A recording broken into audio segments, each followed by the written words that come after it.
ফিরে এলাম বিরতির পর।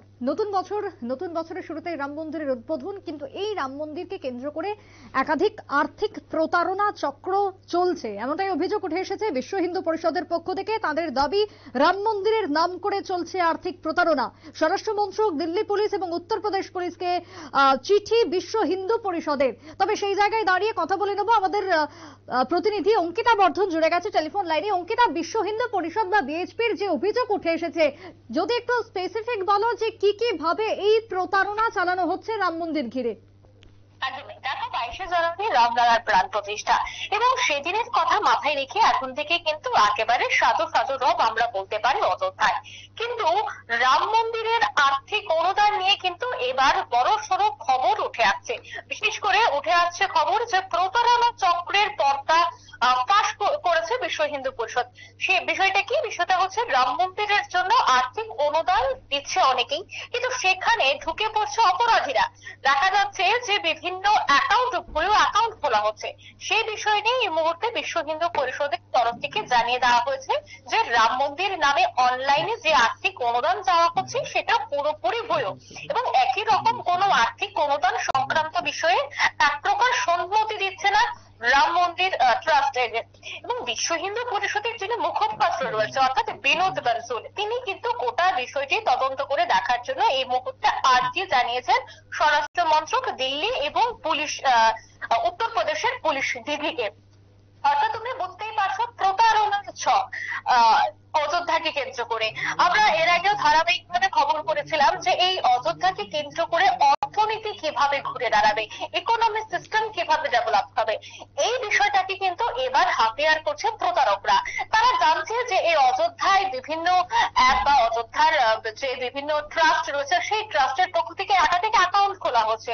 সেই অ্যাকাউন্টে প্রচুর যারা রাম ভক্ত রয়েছে, যারা হিন্দুত্ববাদী রয়েছে, তারা প্রত্যেকেই কিন্তু ভক্তবৃন্দরা তারা প্রত্যেকেই এই অ্যাকাউন্ট গুলিতে টাকা দিচ্ছে রামলালার প্রতিষ্ঠাকে কেন্দ্র করে। কিন্তু এই বিষয়টাকে এবার কিন্তু কাজে লাগাচ্ছে প্রতারকরা। তারা কি করছে?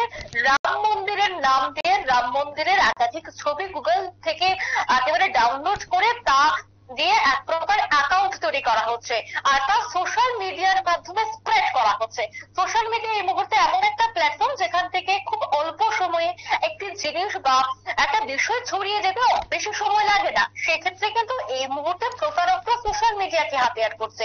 দেখা যাচ্ছে তারা বিভিন্ন অ্যাকাউন্ট খুলছে যার নাম দিচ্ছে রাম মন্দির ট্রাস্ট, কোথাও দেখা যাচ্ছে শ্রীরাম ভূমি ট্রাস্ট।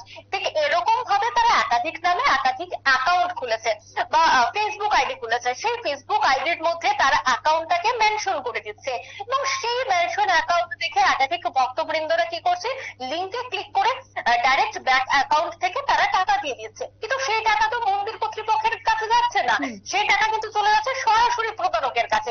এর ফলে কি হচ্ছে? যারা প্রতারকরা রয়েছে তারা কিন্তু একেবারে তাদের যে মুনাফা বা বিশেষ করে এসব চক্রের মাধ্যমে তারা কিন্তু অধিক টাকা ইনকাম করছে। এই বিষয়টা যখন বিশ্ব হিন্দু পরিষদের কানে আসে বা বিশ্ব হিন্দু পরিষদের গোচরে আসে, তখন সঙ্গে সঙ্গে গোটা বিষয় নিয়ে তারা অঙ্কিতা, এই যে অভিযোগগুলো উঠে আসছে, এক্ষেত্রে বিশ্ব হিন্দু পরিষদের নেতারা কোন জায়গায় অভিযোগগুলো দায়ের করেছে?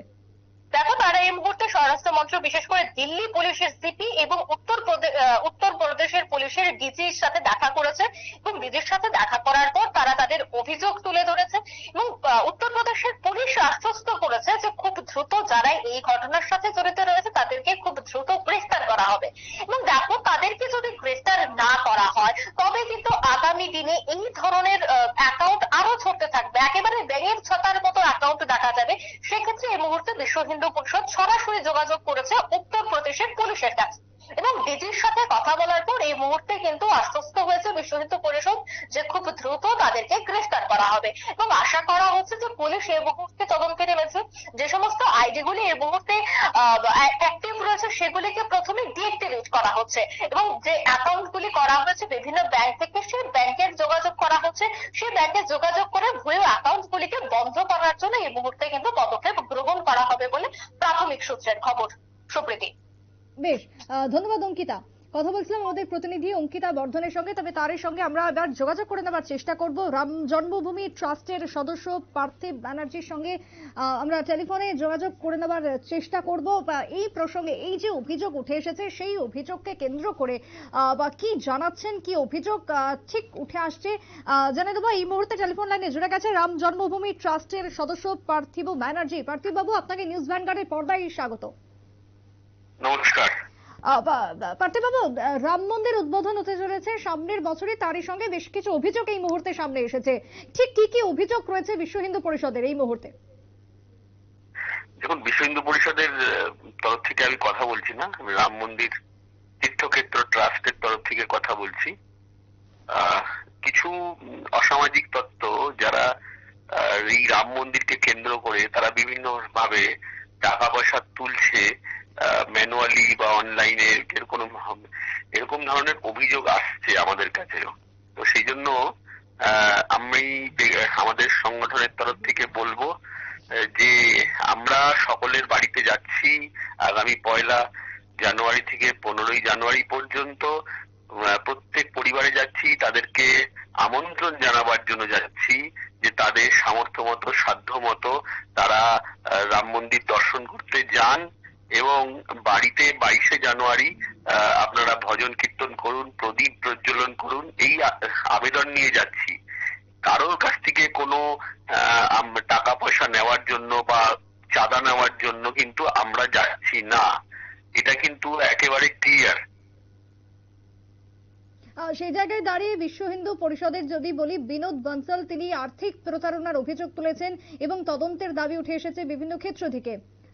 কি বলবেন, আর্থিক প্রতারণা তো একটা তার মানে হচ্ছে কোথাও না কোথাও গিয়ে, যার জন্য এই অভিযোগ উঠে আসছে আজকে? দেখুন, কেউ কোনো যদি অসামাজিক তত্ত্ব তারা কোনো না কোনো ভাবে অসামাজিক কাজকর্ম করে, তো সেই জন্য কোনো সংগঠনের নাম করে তো প্রথমত সেই সংগঠনের আমাদের দায়িত্ব যে আমরা জনগণকে সেটা বলি যে আপনাদের কাছে যদি রাম মন্দিরের নাম করে কেউ চাঁদা নিতে আসে, টাকা পয়সা নিতে আসে, তো আপনারা কোনোভাবে দেবেন না। বাকি আমরা অফিসিয়ালি বিষয়টা জানিয়েছি। এবার প্রশাসন বিষয়টা দেখবে যে যদি কোনো জায়গাতে এরকম আর্থিক প্রতারকরা ঘুরে বেড়াচ্ছে। আপনারা তো জানেন সমাজে বিভিন্ন ধরনের আর্থিক প্রতারণার চক্র কাজ করে বিভিন্ন সময়, সেটা খুঁজে বের করার দায়িত্ব প্রশাসনের একান্ত নিজস্ব। আপনি তো একটা সময় নিধি সংগ্রহে ছিলেন এবং নিধি সংগ্রহ করেছিলেন রাম মন্দির যাতে তৈরি হয়। সেই জায়গায় দাঁড়িয়ে এখনো পর্যন্ত একটা চক্র চালিয়ে যাচ্ছে তাদের প্রতারণা, এবং সেক্ষেত্রে সাধারণ মানুষকে কিভাবে অ্যাওয়ারনেস করবেন আপনারা? আমি শুরুতেই বললাম যে সারা ভারতবর্ষ জুড়ে 2021 সালে রাম মন্দির তীর্থক্ষেত্র ট্রাস্ট প্রত্যেকের বাড়ি বাড়ি গিয়েছিল যে ভগবান রামের যে ভব্য মন্দির নির্মাণ হবে তার জন্য যথাসাধ্য নিধি দেওয়ার জন্য। আর সেই মতো সারা ভারতবর্ষে থেকে রাম ভক্তরা তারা যে নিধি দিয়ে দিয়েছে তারা, এবং সেই প্রত্যেকটা মানুষের কষ্টার্জিত অর্থে অযোধ্যায় রাম মন্দির নির্মাণ হচ্ছে। এখন কিন্তু তীর্থক্ষেত্র ট্রাস্টের তরফ থেকে এরকম কোনো অভিযান চলছে না। সুতরাং আপনারা যারা, আমি অ্যাপিল করব আপনাদের মাধ্যমে, জনগণকে অ্যাপিল করতে চাইবো যে আপনাদের কাছে যদি রাম মন্দির তীর্থক্ষেত্র ট্রাস্টের তরফ থেকে কেউ আসে আর এরকম ধরনের দাবি করে, তো আপনারা সঙ্গে সঙ্গে পুলিশকে জানান যে আমরা কারোর কাছে টাকা পয়সা চাইতে বা যে সেটা হয়ে গেছে অলরেডি 2021 সালে একটা নির্দিষ্ট সময় ছিল, এখন এরকম ধরনের কোনো বিষয় চলছে না। তো সেই জন্য আপনাদের কাছে যদি কোনো রকম কনফিউশন থাকে, যদি কেউ আসে বাড়িতে, তো তৎক্ষণাৎ আপনারা পুলিশকে জানাবেন। আমাদের এরকম কোনো কর্মসূচি নেই। সেক্ষেত্রে আপনাদের পক্ষ থেকে কি কোনো আপনারা হেল্পলাইন নাম্বার দেবেন যাতে সরাসরি পুলিশকে জানাতে পারে বা আপনাদেরকে যাতে ইনফর্ম করতে পারে সাধারণ মানুষ যদি এভাবে কোনো প্রতারণার শিকার হয়ে থাকেন? দেখুন, আমি আবার বলছি যে আমাদের তরফ থেকে এরকম কোনো বিষয় নেই, আমাদের হেল্পলাইন নিয়ে বর্তমানে নেই। তার কারণটা হলো যে আমাদের এখন অযোধ্যাতে রাম মন্দিরের নির্মাণের যে কাজ সে একেবারে অন্তিম লগ্নে চলছে এবং অন্যান্য অনেক বিষয় চলছে।